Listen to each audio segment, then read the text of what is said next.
Uttar Pradesh BEd प्रवेश परीक्षा 2024 की तैयारी कर रहे सभी दोस्तों का एक बार फिर से स्वागत है। शिक्षा संकल्प के इस ऑनलाइन यूट्यूब प्लेटफॉर्म पर सभी साथी एक बार फिर से जुड़ जाएंगे। आज के इस सामान्य ज्ञान के इस स्पेशल टेस्ट में हम लोग इम्पॉर्टेंट एमसीक्यू को कवर करेंगे। साथियों, यहाँ पर हमने सेलेक्टेड क्वेश्चन ही कवर किए हैं जो कि यूपी बीएड प्रवेश परीक्षा के दृष्टिकोण से बेहद इंपॉर्टेंट है। साथियों, यहाँ पर हमने static GK plus current affair को भी कवर किया है जो कि इम्पॉर्टेंट है आपके एग्जाम के दृष्टिकोण से। आप सभी दोस्त अंत तक बने रहिएगा और हर एक प्रश्न का आप लोग आंसर देते हुए चलिएगा। देखिएगा दोस्तों, आप लोग कितने प्रश्नों को सही करते हैं। यहाँ पर नंबर ऑफ क्वेश्चन जो है वो है लगभग 38 क्वेश्चन है। ठीक है, आप लोग देखिएगा कितने प्रश्नों को सही करते हैं। शुरुआत करते हैं बिना किसी देरी के। जुलाई 2023 में institute for economics and peace IEP द्वारा जारी 17वें वैश्विक शांति सूचकांक 2023 में भारत को कौन सा स्थान प्राप्त हुआ है। मोस्ट इंपॉर्टेंट क्वेश्चन है, स्टार लगा लीजिएगा दोस्तों। यहाँ पर पूछा है 17वें वैश्विक शांति सूचकांक 2023 में भारत को कौन सा स्थान प्राप्त हुआ है। तो दोस्तों याद रखिएगा, वैश्विक शांति सूचकांक कौन जारी करता है? आईईपी। ठीक है, आईईपी का फुल फॉर्म क्या है? Institute for economics. ठीक है, आपसे सिर्फ ये क्वेश्चन पूछेगा कि वैश्विक शांति सूचकांक 2023 में भारत का कौन सा स्थान है। तो आप सभी दोस्त यहाँ पर बताएंगे। अगर आपने इस क्वेश्चन को पढ़ा होगा ध्यान से तो जवाब करेंगे फटाफट आप लोग। दोस्तों याद रखिएगा, यहाँ पर राइट आंसर आपका चला जाएगा 112वां स्थान है। ठीक है, ऑप्शन नंबर आपका सी करेक्ट हो जाएगा। ठीक है, 166 देशों में से 112वां स्थान जो है भारत को प्राप्त हुआ है और इस सूचकांक में आइसलैंड जो है पहले नंबर पर आया है। ठीक है, आइसलैंड तथा डेनमार्क जो है दूसरे नंबर पर आया है और आइसलैंड जो है आपका पहले नंबर पर आया है और 112वां स्थान जो है भारत का है। ठीक है, चलिए आगे बढ़ते हैं। अगला प्रश्न कहता है, उत्तर प्रदेश के निम्नलिखित जिलों में से किसका क्षेत्रफल सर्वाधिक है? लखीमपुर खीरी, सोनभद्र, सीतापुर, हरदोई। इंपॉर्टेंट प्रश्न बनता है, बताएंगे आप लोग। क्षेत्रफल की दृष्टि से जो है अधिक क्षेत्रफल जो है किस जिले का है उत्तर प्रदेश में? तो यहाँ पर आप लोग याद रखिएगा, 2011 की जनगणना के अनुसार सबसे अधिक क्षेत्रफल वाला जो जिला है वो है लखीमपुर खीरी। विकल्प आपका ए करेक्ट हो जाएगा। 7680 वर्ग किलोमीटर जो है इसका क्षेत्रफल है। ठीक है दोस्तों, अगर जनसंख्या की बात करें तो सबसे अधिक जो जनसंख्या है वो इलाहाबाद यानी जो है अब प्रयागराज हो गया है और सबसे छोटा जिला महोबा है। ठीक है, जनसंख्या के मामले में सबसे छोटा जिला जो है महोबा है और जनसंख्या के मामले में सबसे बड़ा जो है जिला जहाँ पर सबसे अधिक जनसंख्या निवास करती है वो आपका है इलाहाबाद। ठीक है, तो आप लोग इस प्रश्न को नोट कर लीजिएगा, इंपॉर्टेंट क्वेश्चन बनता है। और अगर आपसे पूछा जाए क्षेत्रफल के आधार पर सबसे छोटा जिला कौन सा है, वो है आपका हापुड़। ठीक है, हापुड़ जो है क्षेत्रफल की दृष्टि से सबसे छोटा जिला है और लखीमपुर खीरी जो है सबसे बड़ा है। ऑप्शन आपका ए राइट हो जाएगा यहाँ पर। आगे बढ़ते हैं, अगला प्रश्न देखेंगे। भारत की सबसे बड़ी जनजाति कौन सी है? गौंड जनजाति, इरूलर, पनियन और राजी। 4 ऑप्शंस दिए गए। भारत की सबसे बड़ी जनजाति कौन सी है? इंपॉर्टेंट प्रश्न बनता है, बताएंगे सभी दोस्त सभी साथी। दोस्तों गौंड जनजाति जो है ये समूह जो है सबसे बड़ी जनजाति है भारत की, गौंड जनजाति। ऑप्शन नंबर आपका ए यहाँ पर बिल्कुल करेक्ट हो जाएगा। ठीक है, आगे बढ़ते हैं और अगला प्रश्न देखते हैं। अगला प्रश्न दोस्तों, निम्नलिखित में से कौन सही सुमेलित नहीं है? कोयला, सोनभद्र, बलुआ पत्थर, मिर्ज़ापुर, सिलिका बालू, प्रयागराज। ऑप्शन डी दिया है यूरेनियम, झांसी। तो बताएंगे आप लोग इसमें से कौन सा विकल्प जो है सुमेलित नहीं है। फटाफट आप सभी दोस्त यहाँ पर जवाब करेंगे, चलिएगा।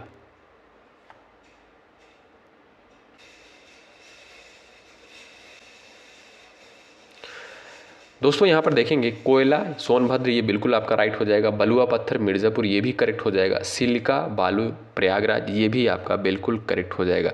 यूरेनियम जो है यहाँ पर झांसी दिया है, बल्कि यहाँ पर झांसी नहीं होगा।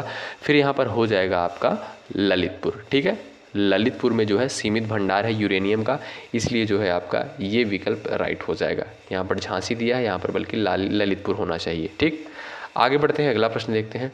अगला प्रश्न कहता है 28 सितंबर 2023 को डॉक्टर एम एस स्वामीनाथन का निधन हो गया, वह क्या थे? Doctor MS. स्वामीनाथन का निधन हो गया 28 सितंबर 2023 को। तो वो क्या थे? कृषि वैज्ञानिक, राजनीतिज्ञ, लेखक, अर्थशास्त्री। तो आप सभी दोस्तों को पता होगा ऑप्शन नंबर आपका ए यहाँ पर राइट हो जाएगा। कृषि वैज्ञानिक, ऑप्शन नंबर आपका ए चला जाएगा, बिल्कुल राइट आंसर। ठीक है, चलिएगा आगे बढ़ते हैं दोस्तों।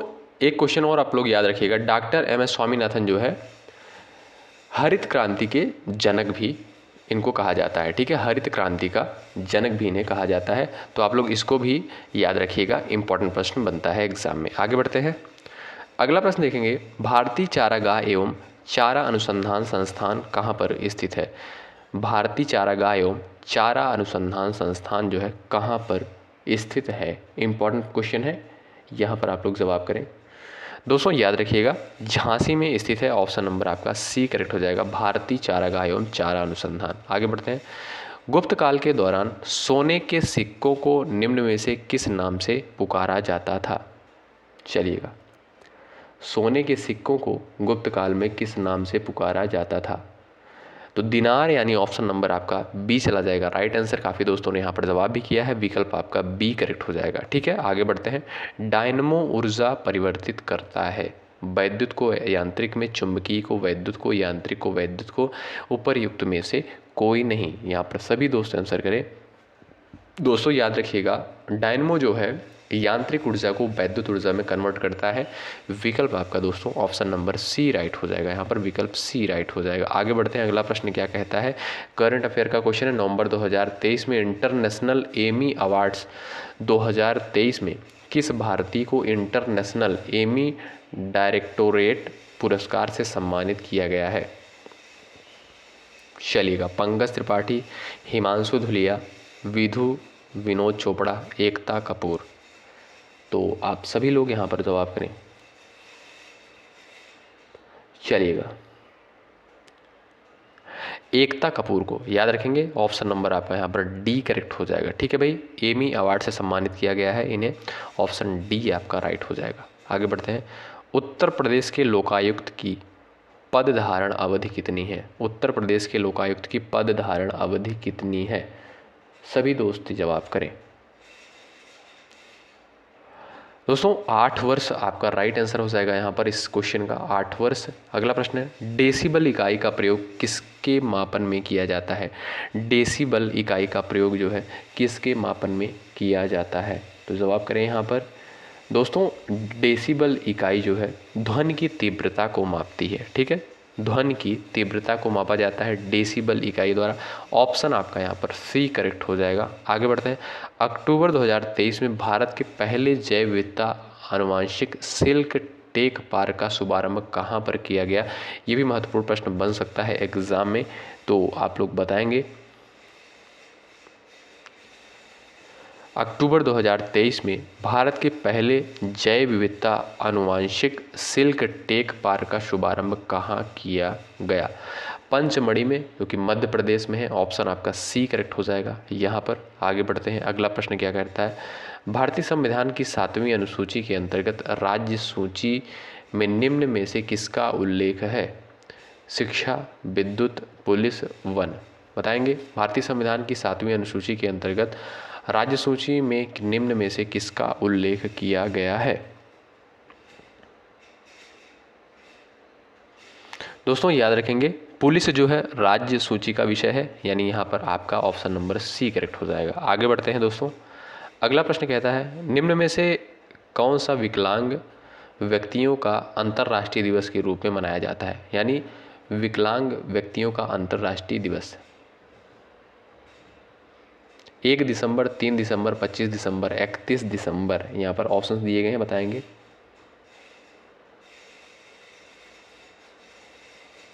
दोस्तों 3 दिसंबर को याद रखेंगे, ऑप्शन नंबर आपका बी करेक्ट हो जाएगा। 3 दिसंबर को रक्त समूह वो कहलाता है, सर्वदाता सर्व ग्रहणकर्ता दोनों। इंपॉर्टेंट प्रश्न बनता है, याद रखेंगे इसको, रक्त समूह वो कहलाता है। जवाब करिएगा यहाँ पर, फटाफट आप लोग जवाब करिएगा। सेशन को लाइक नहीं कर रहे हैं भाई, तो लाइक ज़रूर करें आप लोग। और जितने भी टेस्ट प्रोवाइड किए जा रहे हैं आप लोग ज़रूर कवर करें, हर एक टेस्ट को ज़रूर दें, क्योंकि सेलेक्टेड क्वेश्चंस ही कवर किए जाते हैं, आपको एग्ज़ाम में क्वेश्चन देखने को मिलेंगे। ठीक है, तो दोस्तों ब्लड ग्रुप ओ जो होता है यह एक सर्वदाता है, यानी ऑप्शन आपका ए करेक्ट हो जाएगा। ऑप्शन नंबर आपका ए यहाँ पर बिल्कुल राइट हो जाएगा। ठीक है भाई। और अगर आपसे पूछा जाए ए बी क्या है, ए बी जो होता है वो सर्वग्राही होता है। रक्त ग्रुप जो आपका होता है ब्लड ग्रुप ए बी, ये होता है आपका सर्वग्राही और सर्वदाता होता है ओ। ठीक है, आगे बढ़ते हैं। अगला प्रश्न क्या कहता है देखेंगे सभी दोस्त। निम्नलिखित में से किस खाद्य पदार्थ में उच्चतम प्रति ग्राम कैलोरी मान होता है? तो घी में दोस्तों याद रखेंगे ऑप्शन नंबर आपका ए करेक्ट हो जाएगा। ऑप्शन नंबर आपका ए राइट हो जाएगा। यहाँ पर लिंगराज मंदिर जो है कहाँ पर अवस्थित है? लिंगराज मंदिर जो है कहाँ पर अवस्थित है आप लोग बताएंगे? उड़ीसा के भुवनेश्वर में। याद रखेंगे दोस्तों ऑप्शन नंबर आपका ए करेक्ट हो जाएगा। उड़ीसा के भुवनेश्वर में जो है लिंगराज मंदिर स्थित है। ऑप्शन नंबर आपका ए राइट है।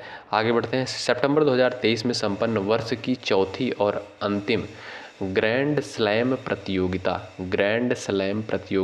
यूएस ओपन 2023 के पुरुष एकल वर्ग का खिताब किसने जीता है? सितंबर 2023 में संपन्न वर्ष की चौथी और अंतिम ग्रैंड स्लैम प्रतियोगिता यूएस ओपन 2023 के पुरुष एकल वर्ग का खिताब जो है किसके द्वारा जीता गया है? करंट अफेयर का क्वेश्चन है और इम्पॉर्टेंट क्वेश्चन बनता है, बताएंगे आप सभी दोस्त।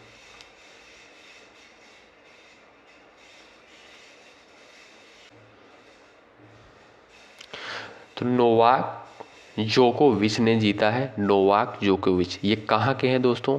ये जो है सर्बिया के हैं। ठीक है, सर्बिया के नोवाक जोकोविच ने रूस के डैनिल मेदवेदेव को जो है पराजित किया है। ठीक है, तो जीता कौन है? नोवाक जोकोविच। ऑप्शन आपका ए राइट हो जाएगा। महर्षि वाल्मीकि आश्रम स्थापित है बिठूर में, कल्पी में, प्रयाग में, द्वारका में।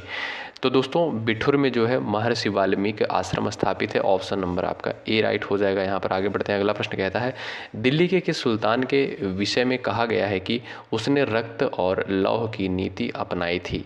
तो इल्तुतमिश, बलबन, जलालुद्दीन फिरोज खिलजी, फिरोज शाह तुगलक।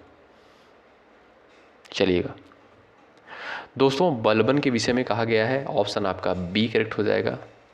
आगे बढ़ते हैं। अगला प्रश्न है अंतर्राष्ट्रीय श्रम संगठन का मुख्यालय कहाँ पर स्थित है? अंतर्राष्ट्रीय श्रम संगठन का मुख्यालय कहाँ पर स्थित है? चलिएगा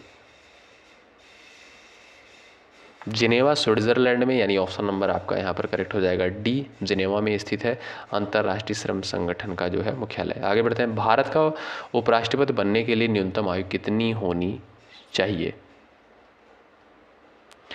तो दोस्तों 35 ईयर, यानी ऑप्शन नंबर आपका बी करेक्ट हो जाएगा। 35 वर्ष की आयु पूरी कर चुका हो। निम्नलिखित में से कौन सा उत्तर प्रदेश का राजकीय पुष्प है? दोस्तों याद रखिएगा, महत्वपूर्ण प्रश्न बनता है। पलाश जो है आपका राजकीय पुष्प है। विकल्प आपका यहाँ पर ए राइट हो जाएगा। वर्तमान में भारतीय अंतरिक्ष अनुसंधान संगठन इसरो के अध्यक्ष कौन हैं? डॉक्टर एस स्वाम, यहाँ पर जो है आपका राइट आंसर हो जाएगा डॉक्टर एस सोमनाथ। ठीक है, ऑप्शन नंबर बी राइट हो जाएगा। इसरो के जो है अध्यक्ष हैं डॉक्टर एस सोमनाथ। आगे बढ़ते हैं। अगला प्रश्न कहता है संसद की लोक लेखा समिति का अध्यक्ष नियुक्त किया जाता है।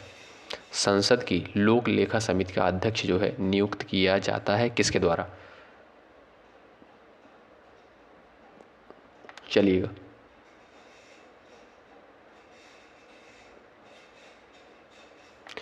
दोस्तों, लोकसभा के अध्यक्ष के द्वारा, यानी ऑप्शन आपका ए राइट हो जाएगा। ठीक है, संसद की लोक लेखा समिति का अध्यक्ष की जो नियुक्ति करता है वो कौन करता है? लोकसभा का अध्यक्ष। आगे बढ़ते हैं। अगला प्रश्न है उत्तर प्रदेश में प्रथम दुग्ध सहकारी समिति की स्थापना हुई थी। दुग्ध सहकारी समिति की जो है स्थापना हुई थी सहारनपुर में, वाराणसी में, लखनऊ में, प्रयागराज में। चलिएगा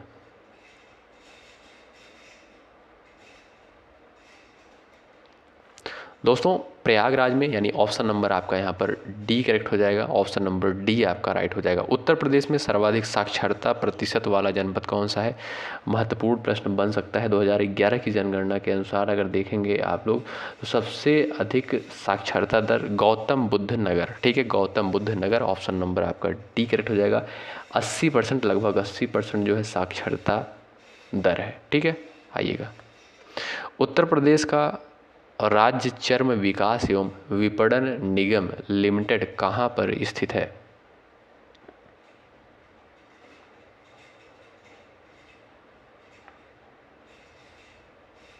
चलिएगा, आगरा वाले यहाँ पर बिल्कुल राइट है जिन्होंने ऑप्शन नंबर ए चुना है, ठीक है भाई। ऑप्शन नंबर आपका ए राइट हो जाएगा। आगे बढ़ते हैं। ऑपरेशन फ्लड निम्नलिखित में से किससे संबंधित है? आप लोगों ने ये क्वेश्चन तो कई बार रिपीट हुआ है। ऑपरेशन फ्लड जो है किससे संबंधित है? भारत का दुग्ध उद्योग, ठीक है। ऑप्शन नंबर आपका सी करेक्ट है। यहाँ पर टिटनेस का कारण होता है। टिटनेस जो है किसके कारण होता है, प्रश्न पूछा गया है। तो याद रखेंगे क्लास्ट्रीडियम टिटेनी द्वारा जो है होता है, ठीक है। यहाँ पर दोस्तों आप ऑप्शन नंबर आपका ए करेक्ट हो जाएगा।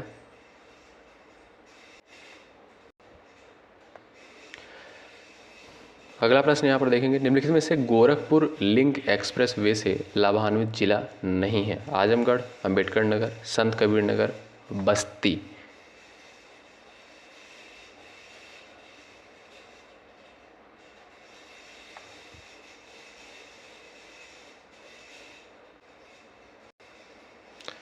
यहाँ पर ऑप्शन नंबर डी वाले करेक्ट है, बस्ती जी, ठीक है। भारत में सबसे पुरानी नदी घाटी परियोजना कौन सी है? इंपॉर्टेंट क्वेश्चन है।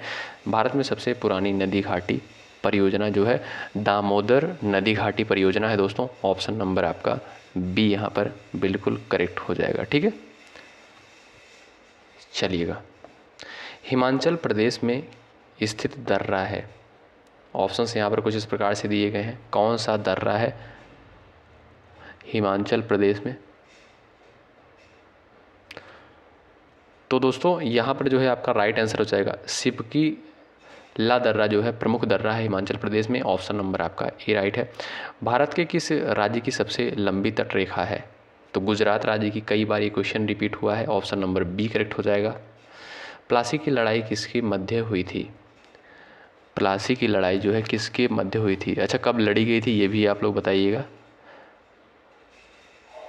तो याद रखेंगे दोस्तों, बंगाल के नवाब और सिराजुद्दौला के मध्य जो है लड़ी गई थी और 23 जून 1757 को। डेट भी याद रखिएगा, 23 जून 1757 को याद रखिएगा। इंपॉर्टेंट क्वेश्चन,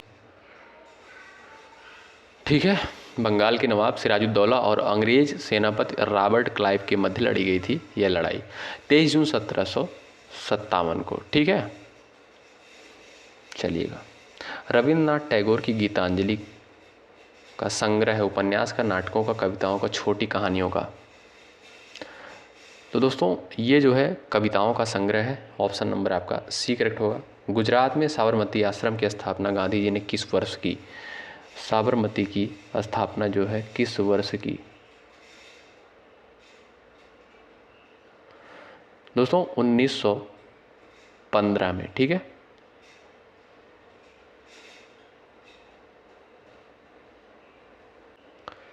यहाँ पर जो हो जाएगा आपका 1917 में, ठीक है। ऑप्शन नंबर आपका बी करेक्ट हो जाएगा। आगे बढ़ते हैं। उस्ताद जाकिर हुसैन का संबंध किस संगीत से है? उस्ताद जाकिर हुसैन, सितार, सरोद, तबला, बांसुरी। चलिएगा दोस्तों, यहाँ पर राइट आंसर आ जाएगा आपका तबला, यानी ऑप्शन नंबर आपका बी करेक्ट हो जाएगा। इंपॉर्टेंट क्वेश्चन है, उस्ताद जाकिर हुसैन का संबंध जो है तबला से है। बताइएगा आप लोगों ने कितने प्रश्नों को सही किया है। यहाँ पर हमने लगभग 37 से 38 प्रश्नों को कवर किया है जो कि इंपॉर्टेंट क्वेश्चन थे, एग्जाम में पूछे जा सकते हैं। करंट अफेयर से लेकर स्टैटिक जीके से प्लस आपके जो सामान्य ज्ञान होते हैं उन सारे सेगमेंट को हमने इस वीडियो में कवर किया है, उन सारे टाइप के क्वेश्चंस को लिया है। तो दोस्तों आप लोग ज़रूर बताएं कितने प्रश्नों को आप लोगों ने राइट किया है। ज़रूर हर एक टेस्ट में आप लोग पार्टिसिपेट करें क्योंकि इंपॉर्टेंट टेस्ट होते हैं एग्ज़ाम के दृष्टिकोण से। जुड़ जाइएगा, सब्सक्राइब करके बेल आइकन को प्रेस कर लीजिएगा। वीडियो कैसी लगी ज़रूर बताएं। बहुत बहुत शुक्रिया। जय हिंद, जय भारत।